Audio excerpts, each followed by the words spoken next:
We're excited to welcome you to Under the Microscope, Histiocytosis, Pathology, Diagnosing Genetics, and Beyond. And your speakers for today are Dr. Gaurav Goyal with the University of Alabama, Birmingham, and Dr. Jennifer Picarsic, Cincinnati Children's Hospital Medical Center. And we'll give you an introduction to them before they get started here just in a moment.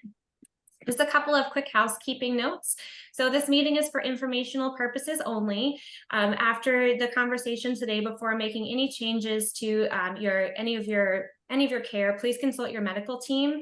Due to time constraints, we may not be able to answer all the questions. However, we will have a dedicated Q&A session at the end of the talk. The webinar is being recorded and will be shared out as soon as possible after the webinar. So how to ask questions. At the bottom of your screen or at the top, you might see a little toolbar that has a Q&A and a chat feature for you. That Q&A box is where you could submit questions for Dr. Picarsic and Dr. Goyal. And so throughout the webinar, please feel free to put those questions into that box. And before asking a question, check to see if someone else has also asked a similar question. And if so, there's a little thumbs up icon that you can click, and that will actually create an upvote. So what that means is it'll prioritize that question so the panelists can see the most popular questions first. I also just want to make sure that our chat window is working today, and that's where you can ask questions for technical support.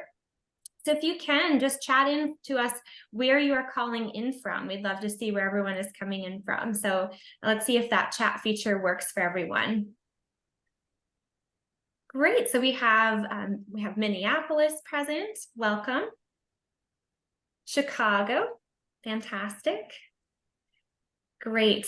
Looks like the chat feature is working. So if you have questions throughout the webinar today for technical side, Miami, Ontario, Massachusetts, awesome, fantastic. I know we had several countries that registered for today. Barcelona, welcome. Okay, fantastic. So I'm glad that that's working. That's where you can ask technical questions. If you have questions for the speakers, please use the Q&A functionality. And if I notice a question typed into the chat, I might ask you just to pop it over to the Q&A. Okay, fantastic. And so I am very excited to introduce your host for today. So I'm going to turn over to Belinda Cobb with the Erdheim-Chester Disease Global Alliance. Hello, everyone. Thank you for joining us today. I'm Belinda Cobb, and I'm excited to be here with you today as the ECD Global Alliance Patient Navigator. My role as the navigator is to guide and support patients and their families through their healthcare journey. So if you or someone you know is in need of guidance and support, please don't hesitate to contact me. Also, today we have the new ECDGA CEO, Grace Whiting. She has been with us for about a week, and I'm sure you'll be seeing her in the future. And I'll hand it over to Deanna. Thank you, Belinda and Grace. We're just really honored to be able to partner with such amazing organizations to offer educational opportunities like this. I'm Deanna Fournier, Executive Director of the Histiocytosis Association, and so we have information about all histiocytic disorders and provide educational, emotional support, annual research program, and a variety of other ways to engage with your histio community. So we'll share some more information about our organization at the end. I'm excited to introduce April. Hi, everybody, and thanks for joining us. I'm excited to be part of this webinar today. I've been involved with the Histiocytosis Association of Canada since 1995, on and off, and it just thrills me to see this connection that we can now do with our families and our patients and our medical professionals. If you ever need to reach out to us, there is a QR code at the very end, and I will be available to answer questions, or we'll give a little more details at the end as well. Thank you, Deanna. Well, thank you so much. And I'm excited to introduce you to your speakers for today. So Dr. Gaurav Goyal completed his fellowship in hematology oncology from Mayo Clinic in Rochester, and following joined the University of Alabama at Birmingham for the lymphoma group. Dr. Goyal sits on the panel for the National Comprehensive Cancer Network's clinical guidelines for histiocytic neoplasms and is a member of numerous professional organizations, including the Histiocyte Society. And Dr. Jennifer Picarsic is a pediatric pathologist at Cincinnati Children's Hospital Medical Center. Dr. Picarsic specializes in histiocytic neoplasms and reviews pathology consultations from around the world. Dr. Picarsic is also a co-director of the Histiocytosis Center at Cincinnati Children's Hospital. I'm excited to turn today's talk over to Dr. Goyal and Dr. Picarsic, and I'll turn the floor to you. Thank you so much. Thank you, Deanna. I'm going to try sharing the screen here.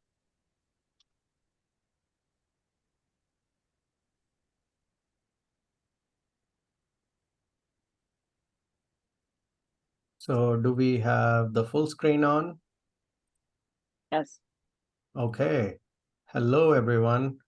I am Gaurav Goyal. I'm here with Dr. Jennifer Picarsic. I'm at the University of Alabama, Birmingham.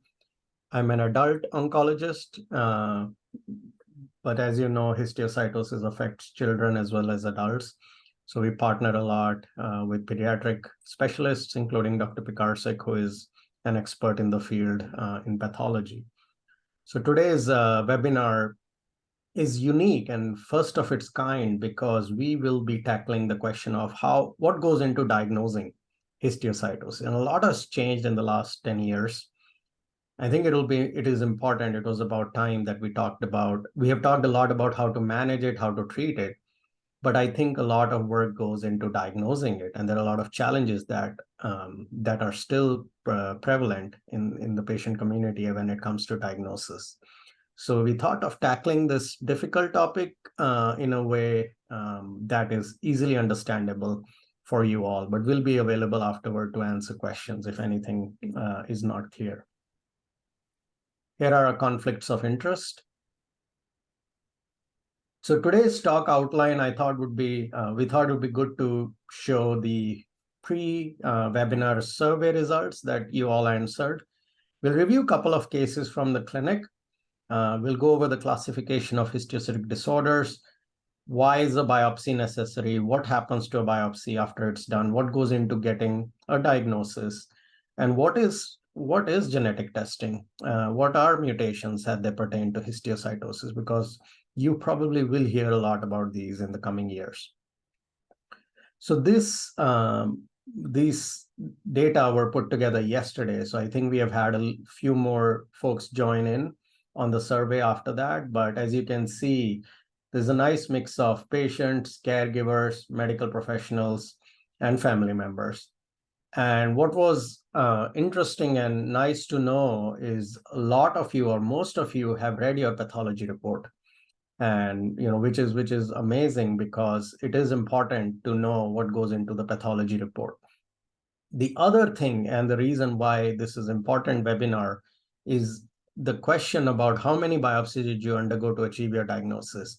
While it is nice to know that most of you were diagnosed with one biopsy, as you can see, there are a number of you who have had 2, 3, 4, or even more than 5 biopsies to get a diagnosis. So that's a lot of ambiguity. There is a lot of challenges there, and it's not as straightforward to diagnose these conditions. So let's start off with a case. This was a patient, a 65-year-old female. She had a history of breast cancer and started developing knee pain, both of the knees, a couple of years ago, along with weight loss, was seen in the clinic and found to have difficulty walking, had MRI imaging bone scan of the knees, and the knee bone showed some dense areas in the bone called as osteosclerosis. Now that's a key word here.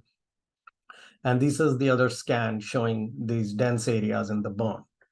That time, a biopsy of these bone lesion was done, and it came back as, quote, inflammation. It was not clear what it was, and the clinicians were primarily looking at breast cancer, whether this came back in the bone.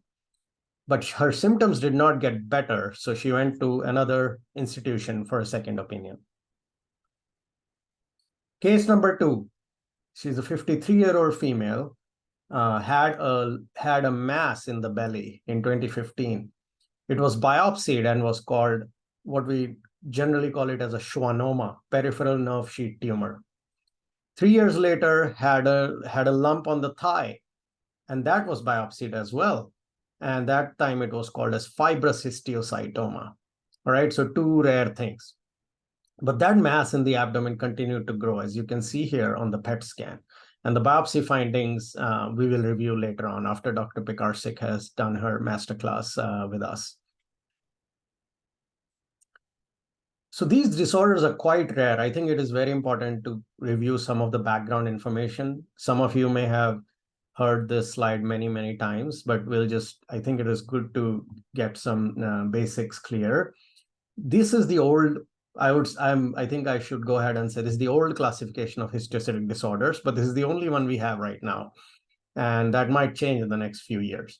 But this classification divides the disorders as best as the knowledge was available back then into 5 groups based on clinical features and how they look under the microscope.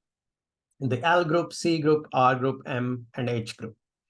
The L group contains Langerhans cell histiocytosis, Erdheim-Chester disease, mixed histiocytosis, indeterminate cell histiocytosis, and hopefully in the future we'll have ALK-positive histiocytosis here officially. C group has all the skin-limited histiocytosis, especially xanthogranuloma and non-xanthogranuloma family. R group primarily has Rosai-Dorfman disease. And M group is the malignant histiocytosis that are the little more aggressive ones. And H group is hemophagocytic lymphohistiocytosis, whether primary or secondary. And the 3 diseases that are highlighted are the main ones we'll be talking about today. And there are a lot of similarities between these 3, and they're quite common, one of the more common ones that we see in the clinic. So we will be focusing on these 3 disorders, and now they are called neoplasms or cancers.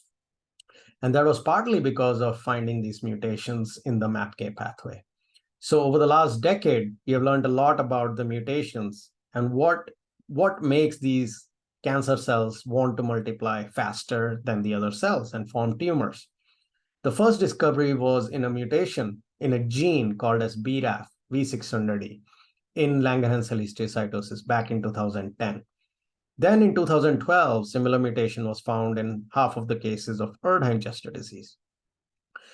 Later on, as we sequenced more and more of these cases, we found other mutations in the same family of genes, which I will be showing next, including MAP2K1, KRAS, NRAS, and some other rare ones.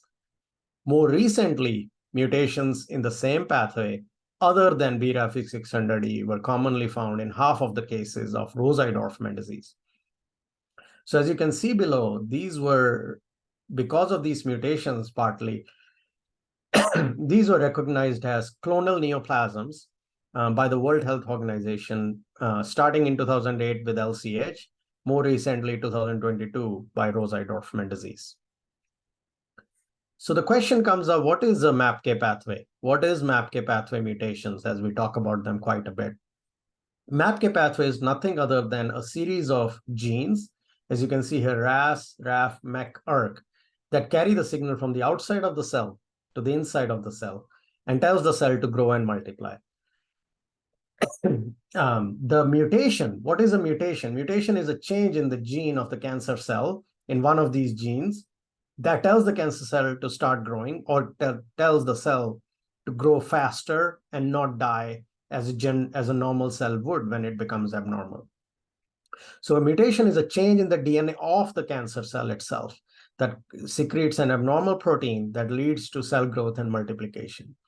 I want to make it abundantly clear because one question that comes to mind whenever we use the word mutation is whether this is something patients got from their parents or is this something they can transmit to their children. When we talk about mutations in the context of MAPK pathway mutations for these 3 histiocytic disorders, we are talking about the mutations that occur in the cell itself that leads to the cancer, but not the cells that you pass to your children or the cells that you inherit from your parents. And as far as we know, there is no great data to show that these disorders are inheritable. So this is an important distinction. The other reason it's very important to know about the mutations is, as you can see here, you can target these mutations by using drugs that are now available. MEK inhibitors are now approved by the FDA for histiocytic disorders. So it is very important to know the status of these mutations. So as I said before, the World Health Organization continues to expand its classification list of histiocytic neoplasms, which now includes in 2022 Rosai-Dorfman disease and ALK-positive histiocytosis. The more we learn about these diseases, the more often they are now recognized as cancers. Now, when we say the word cancer, it can also be scary because it implies something that could cause death or mortality. However, in these disorders, we think of, especially in these three disorders, Langerhans histiocytosis, Erdheim-Chester disease, and Rosai-Dorfman disease, we think of them as slow-growing or indolent histiocytosis, where we have good treatments, but that can prevent mortality, but they can cause a lot of symptoms and organ dysfunction. So I'll briefly review the manifestations of these three disorders, and some of you may have seen these slides before, but basically these graphics will show the organ involvement with the percentages that are seen usually in our experience and as published in the series. Not all patients will have all the organs involved, so there are different flavors. It's a very heterogeneous disease. The other thing I want to make it clear is you will see the word or hear the word lesion used quite a bit. Lesion is nothing else than a spot of the tumor or a growth by a tumor. That's the term we call as lesion. When we say, let's biopsy a lesion, that's what it means. We do a radiological scan, we see a spot or we see a skin nodule, and that's a lesion. And in Erdheim-Chester disease, as you can see, the lesions can affect anywhere from head to toe. The most common and hallmark feature is the long bone involvement around the knees. It's almost symmetrical, almost seen in 90 to 95% of cases. Other organs that are involved are the heart, the right atrium, especially coating of the aorta is very unique to Erdheim-Chester disease. Another unique feature is the wispy infiltration around the kidneys, called as the hairy kidney. These yellowish orange skin pigmentation around the eye, that's called xanthelasma-like lesions. It can involve the brain as well, leading to difficulty walking as well as talking. The areas that it involves are called the cerebellum and pons. A lot of times, Erdheim-Chester disease can cause hormonal imbalance, especially in the pituitary gland, leading to diabetes insipidus and other hormone abnormalities. It can rarely affect the eyes as well, behind the tissue behind the eyes, causing the eyes to protrude. It can also be seen in overlap with Rosai-Dorfman disease, as we have learned now, where it involves the testicles in older men. Langerhans histiocytosis is different than ECD in that it does not involve the leg bones or the arm bones as commonly as it involves the central bones, like the skull, the jaw, the chest, the ribs, and so forth. Another difference is the type of lesions. In Erdheim-Chester disease, the bone lesions are more sclerotic, as the image is shown, where there is dense areas of the bone. But in Langerhans histiocytosis, they are more punched out and clear, as you can see here. It's almost as if they are scooped out lesions. So bone involvement is quite common. Other common involvement is lung involvement in adults, which is almost always seen in smokers. And that can present as nodules as well as cysts when it is in advanced stage. And it is so characteristic because it involves the upper portions of the lung that we don't even need a biopsy a lot of times to call a diagnosis of LCH in the lung, pulmonary LCH. And it almost very rarely to never goes into other organs. Other organ involvement is lymph nodes, very rarely seen. Skin involvement in the form of a rash, eczema-like rash. Diabetes insipidus is another common theme with Erdheim-Chester disease. It does not usually involve the inside of the brain. It tends to involve the outside of the brain, the cavity in which the brain resides. We call them dura, but rarely it can cause neurodegeneration, especially in childhood survivors of LCH. Rosai-Dorfman disease is more unique in that it can be associated with autoimmune conditions as well as lymphomas, which are other cancers. It's also the more recent one to be recognized as a neoplasm by the World Health Organization. Common involvement in Rosai-Dorfman disease actually is skin, which is seen in half of the cases, especially in adults when it forms nodules under the skin. It can also involve lymph nodes. So it's different than the other two diseases clinically. But any organ can be involved. Again, even bones of the feet can be involved. So it's important to do complete staging for each of these diseases by a full body imaging from head to toe to see what organs are involved. While we traditionally thought that these are, these three separate buckets of diseases, we are now learning that there may be overlaps in these three diseases, with many cases reported by us and others showing that ECD, LCH, and RDD can occur together. Actually, even cases of all three occurring together in one case, one patient has been reported as well. So knowing the clinical features of each disease is important, because if you see a feature that does not fit that particular disease, it's important to biopsy it and to arrive at the correct diagnosis. So next, I will give it over to Dr. Picarsic to talk about all the cool stuff that goes in her lab under the microscope and what goes into arriving at a diagnosis. Thank you, Dr. Goyal. So welcome. So there's multiple steps and processes that we have to go through for making this tissue diagnosis. And first, we thought it would be helpful that, of course, we need tissues. We wanted to go over some definitions of some different types of samples. So you could be in two different situations. One, being in an office, if you have a skin lesion and a dermatologist can take a biopsy. This little cartoon represents a skin punch biopsy, but you could also take a surface biopsy, and that's called a shave biopsy. So those are two different types of small surface biopsies that can be taken with a needle and won't need much more than maybe a little stitch or a Band-Aid. And that tissue is then put in a specimen jar and sent to pathology. Could go to the next slide. But sometimes there's other cases in which, while you might still undergo a needle biopsy, we have to get tissue from inside of the body, so in an organ. And those needle biopsies often will require some surgery or going to sleep, sedation, because it might hurt, especially with a bone biopsy being taken. And there are times when the little area of tumor or lesion might be small, and the operating room would need imaging at the time. And that's showing that picture down below. They're looking at the imaging while they're taking that biopsy to make sure that they're actually getting that needle into the lesion or the small area of the cancerous cells. Rarely in histiocytosis do we get larger sort of excision specimens or the whole organ. So typically we get more of these small needle biopsies, but on occasion we can get a large whole organ. Again, those still go into a similar, there's different sizes of specimen jars, and those all make their way to pathology. Next slide.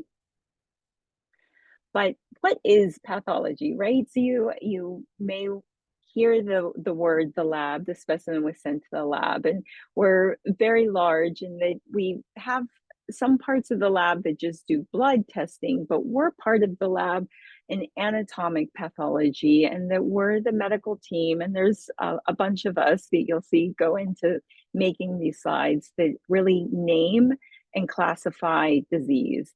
And I, as a pathologist, am a doctor that reads the slides to make a tissue diagnosis. And while I'm a pediatric pathologist, I can see in the histiocytosis a range from pediatric to adult histiocytosis cases. So let's go into a little bit more detail and sort of understand, like, why does it take so long for us to get you a diagnosis? So let's go into this whole next slide.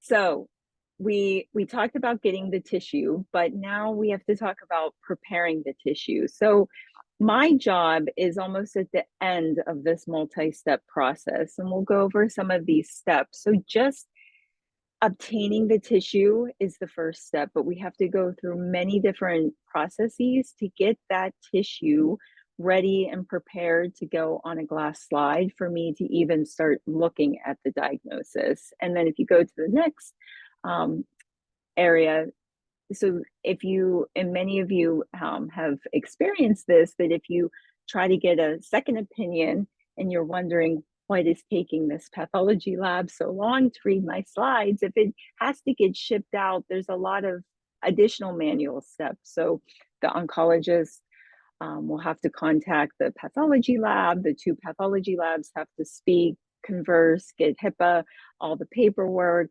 ship those glass slides. And because they're glass, we have to make sure that they're packaged correctly and by the right people, get them shipped out, get them received from the consultant pathology lab, unwrap them, reaccession them, get them to the pathologist. So unfortunately, in pathology, we're still a very multi-step manual process, and this sort of contributes to that time. So go ahead, you can keep going. What are some of the steps? So we have the tissue jar that comes into the pathology lab, and what are the actual steps that go into making a glass slide? So our pathologist assistants really help us in characterizing, because to us, that tissue is the patient. It's you. You just aren't talking to us. Your tissue is talking to us. And so we have to look at that tissue, describe it, weigh it, sometimes measure it, do all the characteristics like it's in our office, and we have to talk to you through your tissue. So we take it from the jar, and then we have to put it into another container called a tissue cassette. And if it's a small biopsy, it can go right into that cassette. If it's a larger specimen, we have to cut it up into smaller pieces. And the reason that we put it in that cassette, and you can go to the next slide, is that these little tissue blocks are what enable us to make it go through many different processes to get it ready to put on a slide. So the first part in that top image is just putting it into a paraffin block.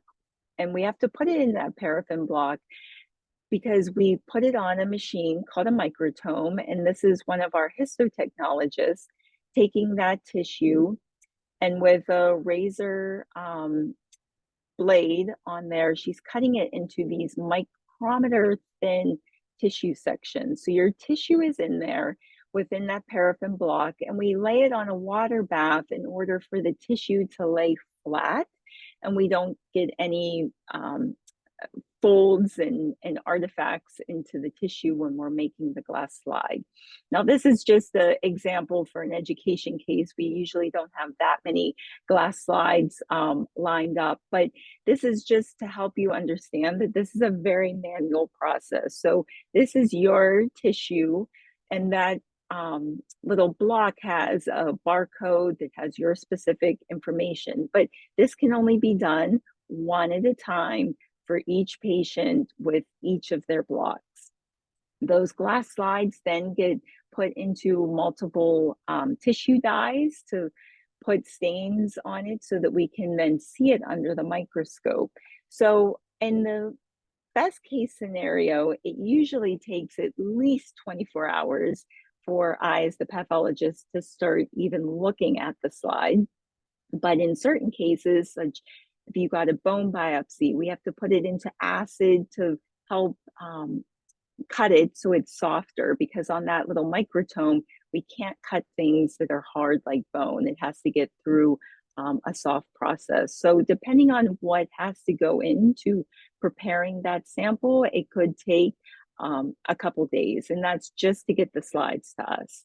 So if you go to the next slide, once we finally get those slides, then we have to decide, okay, is this really a histiocytosis? If it is, can I start categorizing it? And we'll talk about how we categorize it with different stains or tissue dyes on those sections in a little bit, but I can't typically just look at the slide and make an instant diagnosis for a report. Sometimes we're also trying to determine, especially if you aren't trained and see these as commonly as some pathologists do, you can be confused because there are associated other normal inflammatory cells that are always admixed with the histiocytosis. You have to really understand, is this true neoplasm cancer, or is this inflammation that has normal inflammatory cells that mix to it, or is this a totally different type of other cancer?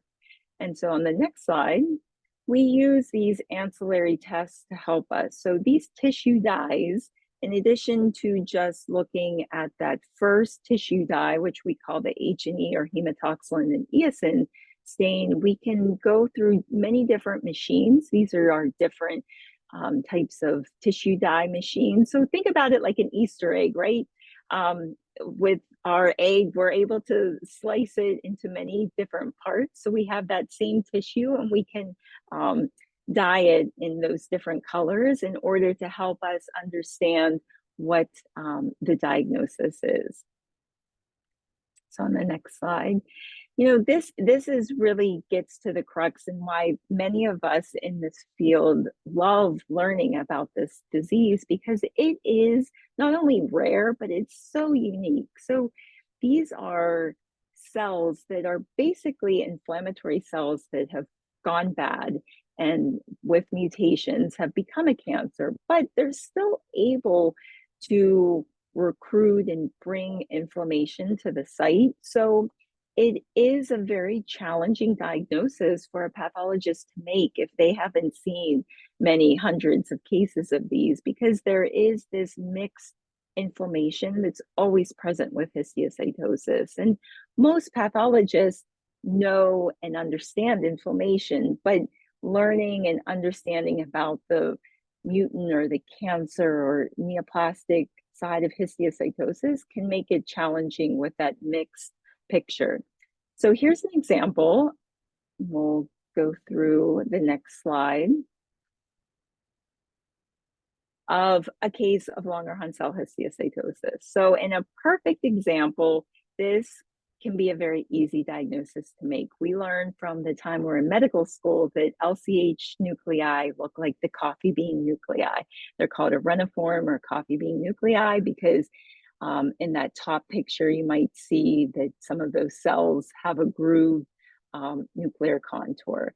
And if you go to the next forward one, Dr. Goyal, yeah. So we have these different tissue immunostains that help us make that diagnosis of LCH. And most recently, since we do know that there's mutations, we actually have immunohistochemical stains that are molecular immunostains. So if worked up very well, some stains like the BRAF-VE1 immunostain will tell me this is an abnormal protein that has accumulated because of this mutation. So we have some immunostains that can give us a little clue or insight into different genetic changes. But if we go to the next slide, there are cases like this that can be challenging for the pathologist. So side by side, these two cases may or may not to look similar or different, but I can tell you that this top panel on A can be very confusing. If a pathologist sees this and they hear that there's a rash, especially if it's in a young child, and they see these pink sort of cells accumulating, there might be eosinophils mixed in there. And a pathologist, knowing from med school, has heard of LCH. They'll throw on some tissue dyes, and the one that most labs have is a CD1A. And if they see CD1A staining with some EOs and cells that look like histiocytosis, to them, that's LCH. But unfortunately, we know that these inflammatory cells, it's not just the tissue dyes, it's the pattern of involvement. So this was not an LCH. This is what you can see in different inflammatory reactions. So a bug bite, scabies, things like that can cause this tissue reaction. And we also use additional stains like Langerhans. Some labs don't have that, but these inflammatory reactions won't have Langerhans. But there are some histiocytosis that will have CD1A, but not Langerhans, called indeterminate cell histiocytosis. So the pathologist has to not only know the cell type, know the immunostain, but also know the pattern of involvement. So that lower panel is a bona fide Langerhans cell histiocytosis case with the right pattern. It's filling up that superficial part of the dermis right under the skin and causing a little bit of crust or peeling off of the surface. And the collection of the LCH cells with CD1A and longerin are a tighter collection. So this is just one issue that can be very challenging for pathologists in making a diagnosis. So it can be hard to even think about it, but it can also sometimes, unfortunately, be overdiagnosed when it really isn't a histiocytosis. Go to the next slide. So Rosai-Dorfman disease, it can be challenging sometimes, but in the lymph node, especially when you have that bilateral cervical enlargement of the lymph nodes, it can be fairly easy if you see these nice prominent big cells that are S100 positive. But you can see all this mixed regular normal inflammation around it. If that inflammation is overlapping or you can't see these cells very well, it can be challenging and might be not be able to be diagnosed right away. Now, the most challenging diagnosis is Erdheim-Chester disease, and it's challenging because it can present in different ways, even under the microscope. So there can be cases where you see some foamy xanthomatous cells, but then there's other times where this is a biopsy in around the kidneys, in the retroperitoneum, we call it. And there's so much pink sort of scar fibrosis, we call it, that it's really obscuring or camouflaging some of the cancerous cells in here. And if you don't really understand the clinical imaging and haven't really talked with the oncologist at all, pathologists would look at this and just call it inflammation with scar fibrosis and move on. So, and the next slide, in their cases like this, I would know and apply some immunostains to those. And in cases where you can actually see the plump big cells, you can use different stains, tissue stains, to help you with that. But again, it can be challenging if there's a lot of inflammation or that scarring obscuring or camouflaging some of these cells. It is very helpful if we can use a molecular stain like the BRAF tissue stain to help us make that diagnosis. But I'll turn it over to Dr. Goyal because I personally never make a line diagnosis of Erdheim-Chester disease. I always suggest it in the right clinical and radiographic correlation. Thanks, Dr. Picarsic. Next time when I have coffee, I'll think of Langerhans cell histiocytosis, or when I look at coffee beans. But, as Dr. Picarsic said, it's not possible to call someone as having Erdheim-Chester disease based on just how the cells look under the microscope. So when we updated the guidelines on diagnosis and management of Erdheim-Chester disease, one thing we made clear is that the diagnosis of this disease is clinico-pathologic, meaning you need to have clinical features in the right pathologic features. You cannot just ask Dr. Picarsic or a pathologist to call and say, is this ECD or not? So the answer you may get is, well, in the right clinical context, this could be ECD. What is the clinical context? I'm going to revisit some of these images. The knee bone involvement is the hallmark of Erdheim-Chester disease. Other one is this rash around the eye called xanthelasma, the hairy kidney, the mass in the right atrium of the heart, coated aorta, where the aorta, the main vessel in the heart, around the heart, is coated with the ECD cells, or you're having lesions in the posterior side or the back side of the brain in cerebellum or pons, or the pituitary lesions. One of these features in the right biopsy feature context can cause ECD, can lead to the diagnosis of ECD. But another layer that has been helpful, as Dr. Picarsic mentioned, is knowing the MAPK pathway mutations. So we have seen cases that do not have the classic features of ECD. They may look like this under the microscope, but they don't have any of these features. So we were able to call them as ECD or ECD-like based on the presence of MAPK pathway mutations. So that is why testing of mutations is not just important for treatment, but also important for arriving at a diagnosis. So we use these criteria in light of one another.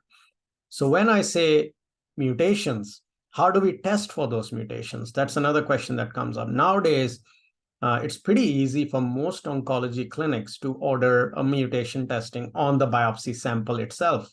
Now, it all depends on how much biopsy sample is available, because you need to extract the DNA from the cells. And if a biopsy sample is small and has already been used up to make the diagnosis, you may not have enough slides left. And you may be requested to do another biopsy to do the genetic testing. But there are many commercial tests that we can send out to. Many institutions, including ours, has in-house assays, which you can test 250 to 500 genes, depending on what panel you're looking at. You can even look at a single gene testing, just as BRAF V600E versus a multi-gene panel, looking at various cancer-causing genes. Ideally, it is recommended to do a broad sequencing by next-generation sequencing, because it uses your tissue sample very carefully, and it takes out the DNA and tests for all the mutation at once. There is a separate testing for some of the gene abnormalities called as gene fusions, when part of one gene links to another one. That is not traditionally called a mutation. So that's to be sent separately in a lot of tests. Another thing to keep in mind is a lot of times patients get biopsies of the bones. If a bone biopsy is the way it's processed, you have to decalcify the bone. It's not possible to get mutation testing using NGS assays or molecular assays on those bone samples. So we have to be aware when we are doing a bone biopsy in advance whether this could be going for a genetic testing, so we can request to process it a little bit differently or save a sample without decalcification. There are some data that are suggesting that you can do a blood-based testing. Now, these are more prevalent in children than adults, that you're able to find these mutations. But if you're not able to, let's say if the tumor is in a location that's hard to reach, such as the heart, the brain, the pituitary, you cannot safely do a biopsy, but you want to do mutation testing, you can consider doing a blood-based assay. Again, mostly are commercial, very rarely some places will have it in-house. The important thing to note is those tests are mostly of importance if they show a mutation. If they do not show a mutation, that does not mean that you don't have that mutation in your tumor. And actually, there are some data to suggest that they may become negative once you're on treatment. So they're more value, more accurate when it's at diagnosis. So Dr. Picarsic. All right, so sometimes we do need a team approach and it can be challenging. And so when we go to the next slide, as Dr. Goyal said, why do I need another biopsy? There's multiple reasons. Sometimes we just don't have enough tissue to make a diagnosis. So it could be one of two things. One, sometimes when, especially in cases where there's a lot of this scar pink fibrosis, it kind of holds the tissue in place, and those cancer cells might not always get into the needle for us to look at. And it's just very difficult to make that initial diagnosis.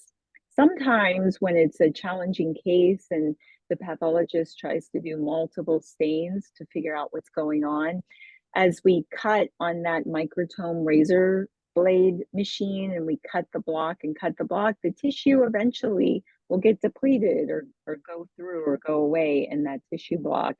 And then we don't have enough tissue to really make an actual diagnosis, or there might not be enough tissue left over for doing mutational testing. And that might also be because we just ran out of tissue in the block, or as Dr. Goyal said, with that bone, and this is a picture of a bone right here, it's very hard.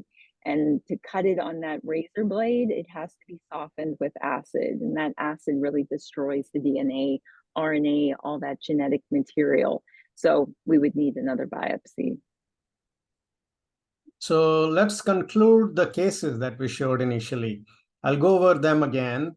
So the first patient was the one with these knee lesions that the biopsy showed inflammation initially. When the patient went to the other institution, they examined the brain more, and they found these spots in the posterior side of the brain, cerebellum and pons, They also found aortic coating, aorta covering, and these lesions in combination with how the cells looked under the microscope led to the diagnosis of Erdheim-Chester disease. So as you can see how difficult it was, and it took over a year to diagnose ECD in this case. Now, why is this important? Because then immediately the patient was started on vemurafenib for BRAF mutation ECD. And within a couple of months, we saw a tremendous resolution of all the lesions. The patient was able to walk better, not needing wheelchair. As you can see on the PET scan, the bone lesions have improved tremendously after, and the patient remains on vemurafenib. Now, the second case was that patient with the abdominal mass and then had a left thigh lesion, initially called as a peripheral nerve sheath tumor in 2015, in 2018 called as fibrous histiocytoma, and that mass continued to grow. But this time the biopsy was actually seen by somebody who is used to see histiocytosis, like Dr. Picarsic was mentioning. And the pathologist then found these abnormal looking cells that stained appropriately for the traditional stains and how they looked under the microscope, and called it Rosai-Dorfman disease. Naturally, the thought came to mind, what are the odds that the patient has 3 different diseases, and including 2 biopsies from the same lesion that showed different diagnosis? So more investigative work went in, and we said, let's look at the previous biopsies now that we know it's Rosai-Dorfman. And we went back to the previous diagnosis, and lo and behold, this patient did have Rosai-Dorfman disease back in 2015. So the diagnosis was changed. And same for the 2018 thigh lesion. So the diagnosis was changed again. So this case highlights how even pathologists may not, if they are not thinking about this disease, given how rare it is, and how many inflammatory cells there can be that can mimic other conditions or non-specific findings, you can miss this diagnosis pretty easily. It is very important, therefore, to consider second opinion if you're not getting an answer, and you have to read your pathology report, which it seems like most of you are already reading it. Talk with your doctor, ask them questions, ask them to print out a pathology report, ask them to print out the mutation reports, and ask them for the results of the mutation testing, because it is considered standard of care now for these diseases. And oncologists can help you translate the pathology material. Sometimes a second consult can be sent just for the pathology slides to be sent to another institution, to one of these more experienced pathologists, just to help diagnose the case. The other way is to just go to a different center for entire workup again, both of which will, really depend. What option you take depends on your means and your resources, and if you are able to travel. But a good resource is the Histiocytosis Association directory. ECD Global Alliance also maintains a list of care centers on which you can look up the centers of excellence, as what they call it, or centers of expertise. And all of those are even if it says ECD Global Alliance, most of these centers are also good at other histiocytosis, given how many similarities there are.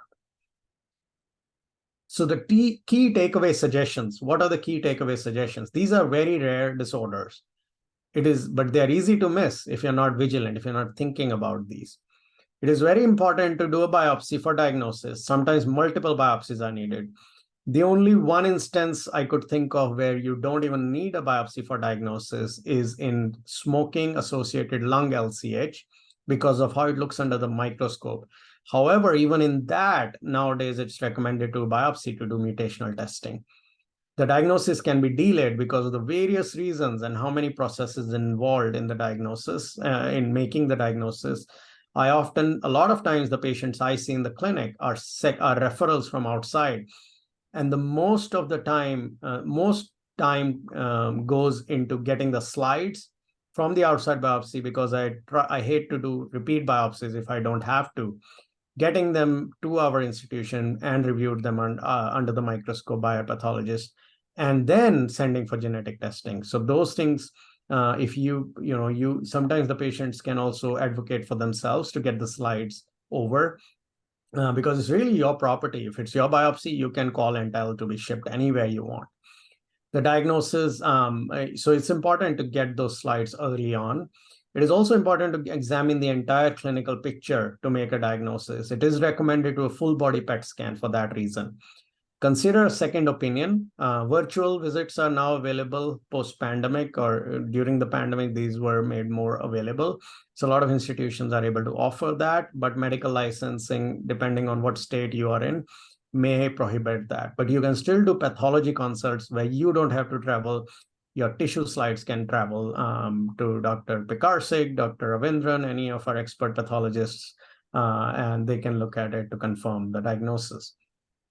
A lot of times it's also important to rule out the diagnosis. We are seeing cases that can look like histiocytosis, but turn out to be something else. In 2023, it is mandatory to get mutation testing on biopsy samples because they help in diagnosis as well as treatment. And as we do more of these mutation testing, we may be able to also see if there is a particular mutation that can tell us that a patient with this mutation is likely to need more treatments or need to be watched more closely than others. And another reason it's important is, we have great treatments now that work for those mutations, depending on what mutations patients have. So it's important to know these mutations.